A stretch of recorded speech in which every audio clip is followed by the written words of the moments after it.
नमस्कार दोस्तों, स्वागत है आप सभी का पोस्टर स्टडी की ऑनलाइन क्लासेस में। दोस्तों उम्मीद है आप सब अच्छे होंगे और आपकी तैयारी भी बहुत अच्छे से चल रही होगी, क्योंकि दोस्तों एग्ज़ाम के लिए बहुत कम दिन बचे हैं, तो इसलिए हमें दोस्तों बहुत ज़्यादा तैयारी करनी है। ठीक है, तो जो भी आपने नोट्स बनाए हैं उसको भी दोस्तों डेली देखिए, और साथ में जो हमने आपको ऑनलाइन टेस्ट प्रोवाइड किए हैं उनको भी दोस्तों आप बार बार देते रहिए। ठीक है, जो पिछली क्लासेस थी उसको भी आप देखते रहिए, हमने आपको सारा मटेरियल दिया है। ठीक है, तो आजकल हम देख रहे थे दोस्तों जीके, इंडियन फ्रीडम स्ट्रगल के। तो ये क्लास तो आपने देख ली है जिसमें हमने स्लोगन के बारे में देखा था। ठीक है, तो आज हम कुछ एक इम्पोर्टेंट मूवमेंट, और ये क्वेश्चन दोस्तों बहुत ज़्यादा चुन चुन के हमने ऐड ऑन की है, और ये क्वेश्चन दोस्तों पहले भी पूछे गए, कुछ एक ऐसे भी मिलेंगे आपको जो पहले भी पूछे गए हैं। ठीक है, तो सारे क्वेश्चन दोस्तों इंपॉर्टेंट है एग्जाम के पॉइंट ऑफ व्यू से। ठीक है, तो क्लास शुरू होने से पहले देखते हैं आज का कोड ऑफ द डे को। तो दोस्तों आज का कोड ऑफ द डे है, जो हर दिन कोशिश करता है वो एक ना एक दिन मनचाही मंजिल तक पहुंच ही जाता है। One who tries every day reach the destination one day at a time. जी हाँ दोस्तों, आप सभी को पता है, जो दोस्तों हर दिन कोशिश करता है, हार्ड वर्क करता है आगे बढ़ने का, दोस्तों जो सोचता है कि हमने आगे बढ़ना है, हर दिन कुछ ना कुछ कोशिश करेगा वो आगे बढ़ने की, तो एक दिन दोस्तों ऐसा आता है जिस दिन दोस्तों वो अपनी मंजिल तक पहुंच जाता है। ठीक है, तो आप भी दोस्तों कोशिश कर रहे हैं, हर दिन जो हम आपसे पढ़ा रहे हैं वो लेक्चर आप पढ़ रहे हैं, और भी जो आपके पास नोट्स हैं उनको भी देख रहे हैं, तो एक दिन दोस्तों आप अपनी मंजिल तक पहुंच ही जाएंगे, ये दोस्तों हम आपको कहते हैं। ठीक है, 100% दोस्तों सक्सेस हो जाएंगे जब आप इतनी हार्ड वर्क करते हैं, तो एक दिन आप अपनी मंजिल तक पहुंच ही जाएंगे। अब दोस्तों पहला क्वेश्चन आप सभी की स्क्रीन में आ चुका है, तो सारे क्वेश्चन दोस्तों एमसीक्यूज फॉर्म में रहेंगे, तो पहले आप वीडियो को देखिए। वैसे अगर आप कर सकते हैं, आप वीडियो को पॉज करिए और साथ साथ इसके आंसर भी दे सकते हो। ठीक है, वैसे दोस्तों आप अगर आपको नहीं है पता क्वेश्चन का आंसर का, तो आप पहले पूरी क्लास को देखिए, उसके बाद दोस्तों ऑनलाइन टेस्ट को दिया करो। ठीक है, तो हमने पूछा था आपसे मोपिला विद्रोह किस राज्य से संबंधित है। ठीक है, तो आपने बताना है Mopila revolution is related to which state. तो यहाँ आपका जो सही आंसर है वो हो जाएगा ऑप्शन नंबर बी। ठीक है, तो केरल यहाँ पे आपका बिल्कुल सही हो जाएगा। नेक्स्ट देखते हैं, दूसरे क्वेश्चन में पूछा गया है कूका आंदोलन किस राज्य से संबंधित है। Kuka movement is related to which state. और दोस्तों ये क्वेश्चन पहले भी पूछा गया है। ठीक है, तो सारे क्वेश्चन दोस्तों बहुत ज़्यादा इंपॉर्टेंट रहेंगे आपके आने वाले एग्जाम के लिए। आप चाहो तो एमटीएस दो, पीए पोस्टमैन दो, तो ये सभी क्वेश्चन दोस्तों आपके बहुत ज़्यादा काम में आने वाले हैं। ठीक है, तो अच्छे से देखिए। तो यहाँ पे आपसे पूछा था कूका आंदोलन के बारे में, तो ये है दोस्तों पंजाब से रिलेटेड। ठीक है, तो ऑप्शन नंबर बी यहाँ पे आपका बिल्कुल सही हो जाएगा। नेक्स्ट है क्वेश्चन नंबर 3 में पूछा गया है रॉल्ट एक्ट किस वर्ष पारित किया गया था।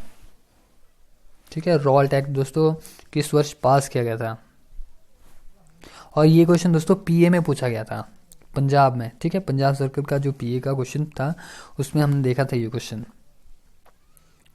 ठीक है, तो रॉल्ट एक्ट पारित हुआ था 1919 में। ठीक है, तो यहाँ पे आपका सही हो जाएगा ऑप्शन नंबर डी।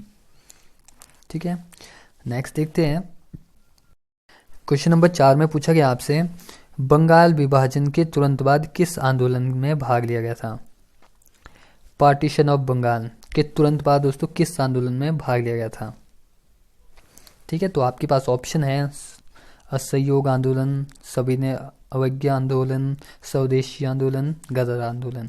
तो यहाँ जो आपका सही आंसर है वो हो जाएगा आपका ऑप्शन नंबर सी। ठीक है, नेक्स्ट है अब दोस्तों क्वेश्चन नंबर 5 है माले मिंटो सुधारो के किस समुदाय के लिए सीटें आरक्षित थी। ये भी दोस्तों बहुत ज़्यादा इंपॉर्टेंट क्वेश्चन है। For which community were seats reserved for the Morley Minto reforms. ठीक है, तो कौन सी कम्युनिटी थी।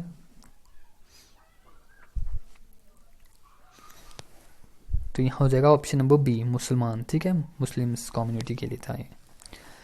नेक्स्ट है क्वेश्चन नंबर 6 में पूछा गया है निम्नलिखित यूरोपीय लोगों में से कौन भारत में व्यापारियों के रूप में स्वतंत्रता से पहले आने वाले थे। तो कौन आने वाले थे, फ्रांसी आने वाले थे। ठीक है, तो यहाँ हो जाएगा आपका ऑप्शन नंबर डी हो जाएगा बिल्कुल सही।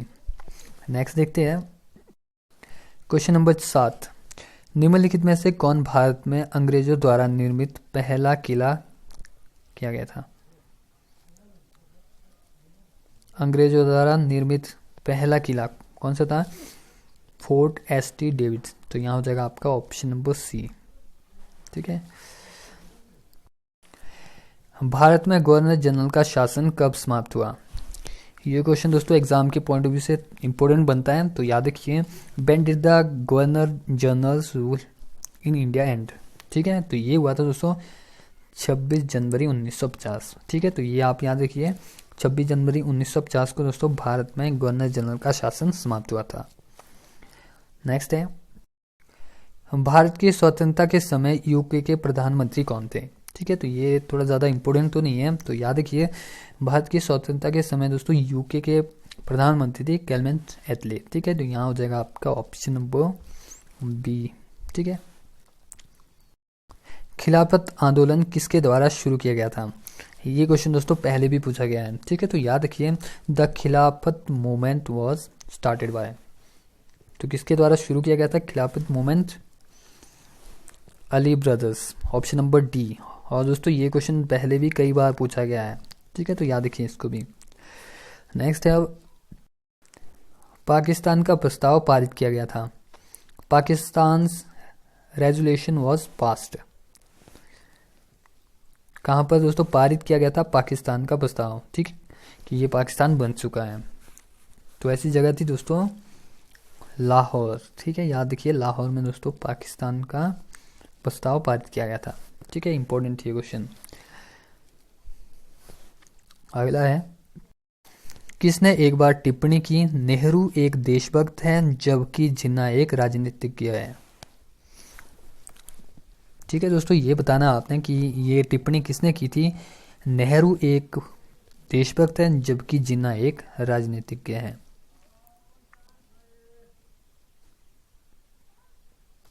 तो ये बोला था दोस्तों मोहम्मद इकबाल ने। ठीक है, तो याद रखिए, मोहम्मद इकबाल ने बोला नेहरू एक देशभक्त है जबकि जिन्ना एक राजनीतिज्ञ है। ठीक है, तो आ सकता है ये क्वेश्चन भी। अगला है, किस अधिनियम को ब्लैक विल के नाम से जाना जाता है? Which act is known as black bill? ये क्वेश्चन दोस्तों आया था। ठीक है, पीएसए में पूछा गया था ये क्वेश्चन, मुझे याद नहीं है किस सर्कल में पूछा गया था, पर पूछा गया था ये। ठीक है, तो दोस्तों याद रखिए, ऐसा कौन सा अधिनियम था जिसको ब्लैक विल के नाम से जाना जाता है? ठीक है, तो उसका नाम है रॉल्ट एक्ट।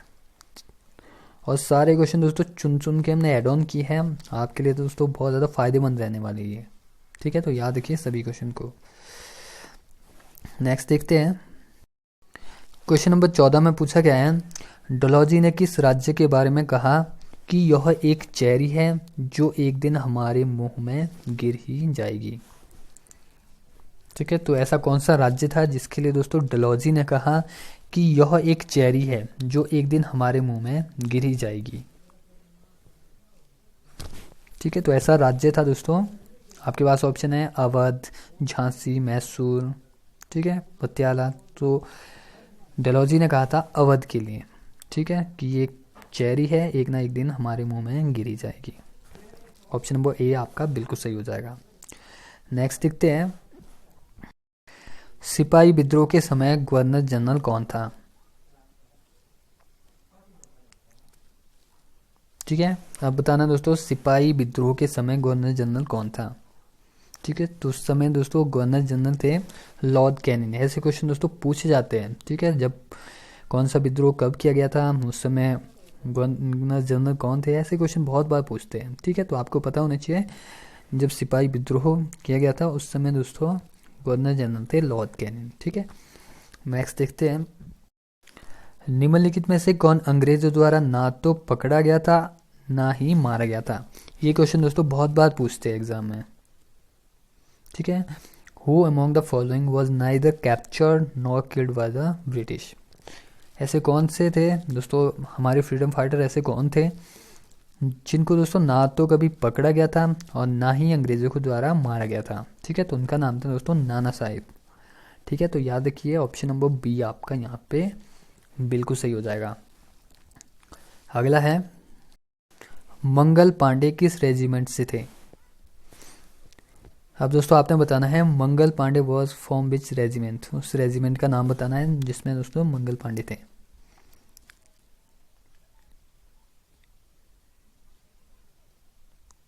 ठीक है, तो उसका सही आंसर हो जाएगा 34th बंगाल मेटेटिव इन्फेंट्री।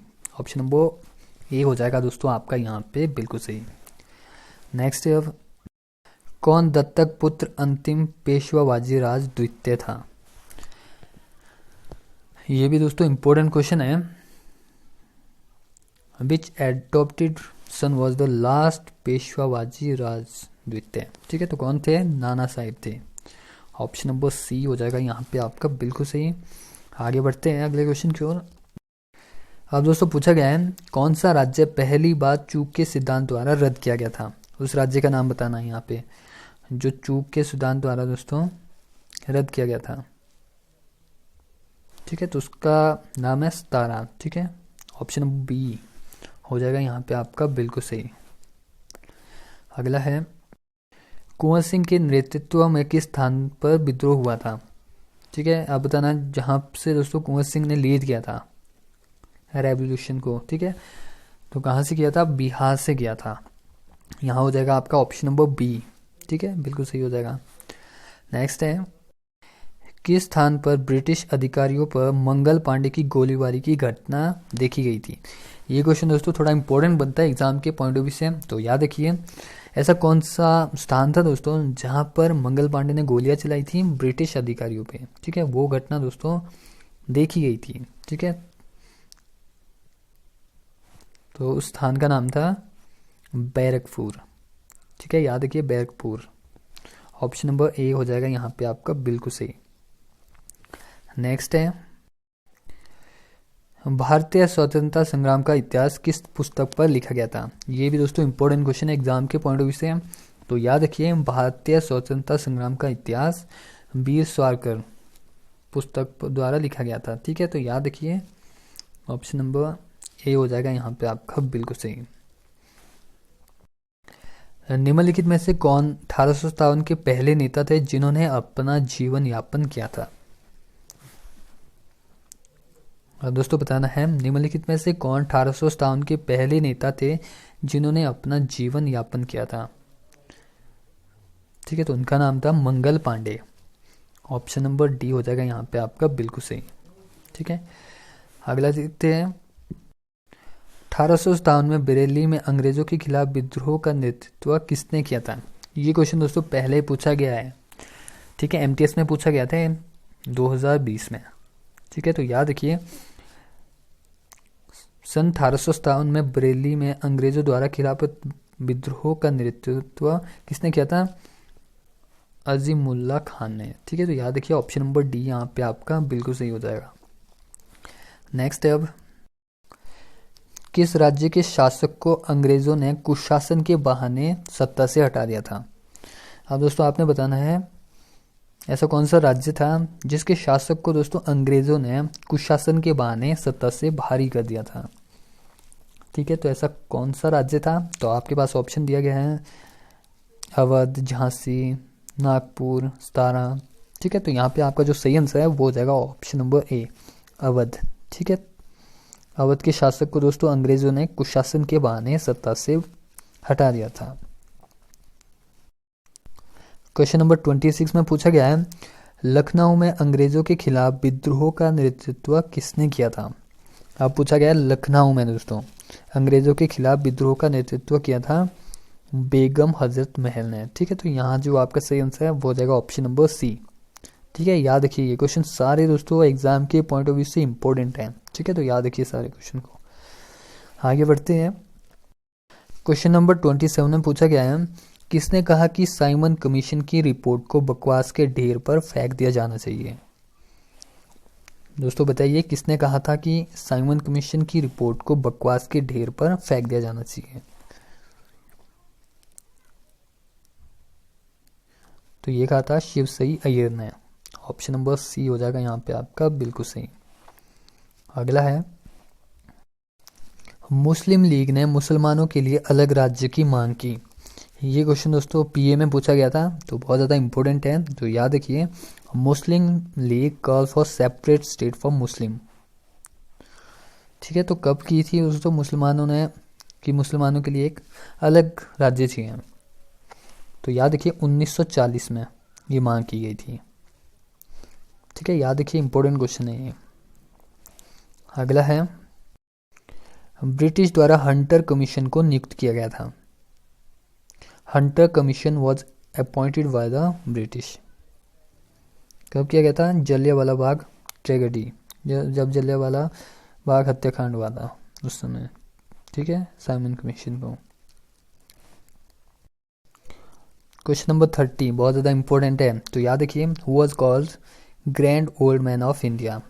ठीक है, किसे कहा जाता है दोस्तों? Grand old man of India के नाम से जाना जाता है। तो ये जाना जाता है दादा भाई नौरोजी को। ठीक है, ऑप्शन नंबर बी यहाँ पे आपका बिल्कुल सही हो जाएगा और इम्पोर्टेंट क्वेश्चन भी है ये। आगे बढ़ते हैं। Who among the following never become president of Indian national Congress. निम्नलिखित में से कौन भारतीय राष्ट्रीय कांग्रेस के अध्यक्ष कभी नहीं बने? ठीक है, कौन थे ऐसे दोस्तों जो कभी भी इंडियन नेशनल कांग्रेस के सदस्य नहीं बने या फिर अध्यक्ष नहीं बने? ठीक है, तो यहाँ जो आपका सही आंसर है वो हो जाएगा ऑप्शन नंबर डी, बाल गंगाधर तिलक। ठीक है, कभी भी दोस्तों ये प्रेसिडेंट नहीं रहे इंडियन नेशनल कांग्रेस के। अगला देखते हैं, रामकृष्ण मिशन के संस्थापक कौन थे? ये क्वेश्चन भी दोस्तों एमटीएस में पूछा गया था। Who was the founder of Ramakrishna Mission? तो कौन थे दोस्तों रामकृष्ण मिशन के संस्थापक? ठीक है, तो ऑप्शन नंबर बी यहाँ पे आपका बिल्कुल सही हो जाएगा, स्वामी विवेकानंद दोस्तों संस्थापक थे रामकृष्ण मिशन के। अगला देखते हैं, क्वेश्चन नंबर 33 बहुत ज़्यादा इंपॉर्टेंट है। तो आपसे पूछा गया है, who was the first president of Indian national Congress? कौन दोस्तों भारतीय नेशनल कांग्रेस के पहले प्रेसिडेंट थे, पहले अध्यक्ष कौन थे इंडियन नेशनल कांग्रेस के?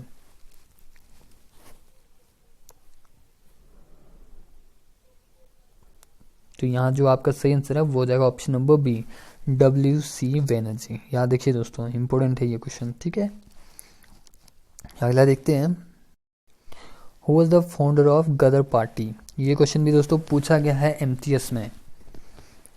गदर पार्टी के संस्थापक कौन थे?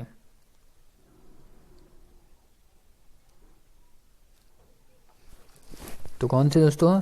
लाला हरदयाल। ऑप्शन नंबर सी यहाँ पे आपका बिल्कुल सही हो जाएगा। ठीक है, तो याद रखिए दोस्तों, गदर पार्टी के संस्थापक लाला हरदयाल थे। नेक्स्ट है, the call of back to Vedas was given by. दोस्तों ये बताना आपने किसने कहा वेदों की ओर लौटो। ये जो स्लोगन है किसने दिया था? ये बैक टू द वेदास हमने आपसे करवाया था। तो ये कहा था स्वामी दयानंद सरस्वती ने। ठीक है, तो यहाँ पे आपका हो जाएगा ऑप्शन नंबर डी बिल्कुल सही। ठीक है, तो आज बस इतने ही क्वेश्चन देखते हैं 35। ठीक है, तो आई होप सभी क्वेश्चन आपको समझ आ चुके होंगे। और दोस्तों पहले क्लास को देखिए अच्छे से, अगर एक बार समझ नहीं आता आपको तो दूसरी बार देखिए, क्योंकि हमारे पास इतना टाइम तो नहीं है दोस्तों कि एक एक चीज़ को आपको अच्छे से समझाया जाए। ठीक है, ऐसा नहीं कहा समझाया जा सकता कि जैसे मान लीजिए ये क्वेश्चन यहाँ पे क्वेश्चन नंबर 35 है। ठीक है, तो यहाँ पे पूछा गया है वेदों की ओर लौटो। ठीक है, तो ये नारा कब दिया गया था, क्या मोमेंट थी, क्यों दिया गया था? ठीक है, तो इतनी गहराई में अगर जाएंगे तो आपको पता है बहुत ज़्यादा टाइम लगेगा। ठीक है, वैसे जो हमारे क्वेश्चन आते हैं बहुत ज़्यादा डीपली नहीं आते, बहुत छोटे छोटे क्वेश्चन आते हैं, वो हमें डायरेक्टली देखने हैं।